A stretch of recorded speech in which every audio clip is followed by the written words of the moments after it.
For a decade, I poured everything I had into what I thought was real: love, trust, loyalty. Those weren't just words to me.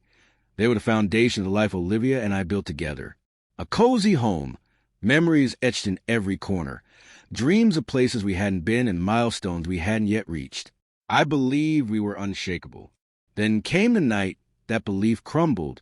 My business trip had been cut short, with my flight canceled.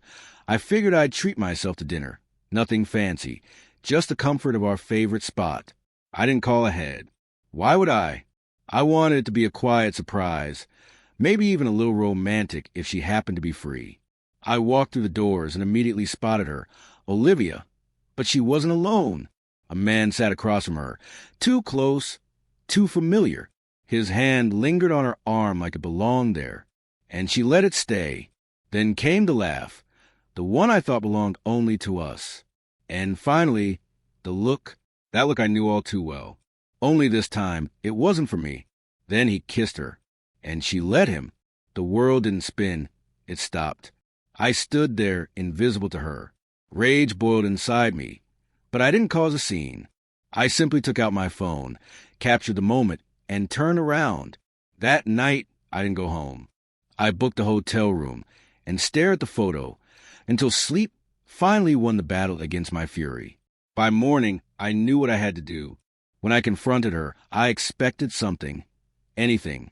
Regret, tears, maybe even a lie dressed up as an excuse. What I got was a shrug. "I was going to tell you, Liam," she said, as if she'd forgotten to take the trash out. "It just happened." I clenched my jaw. "How long?" She hesitated. I didn't need her answer. Her pause screamed it. But eventually, she said it out loud. 6 months. Half a year.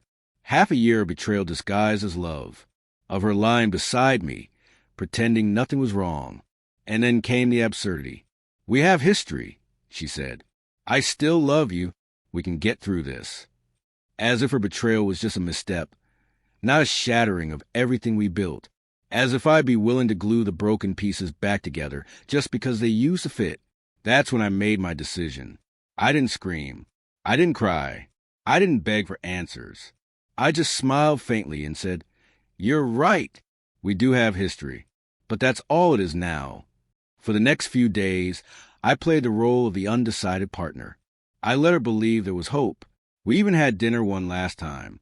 Her smile returned, thinking she'd won me back. What she didn't know was that I had already called a lawyer, drained my share of the accounts, and started the process to sell the house. The final act was swift.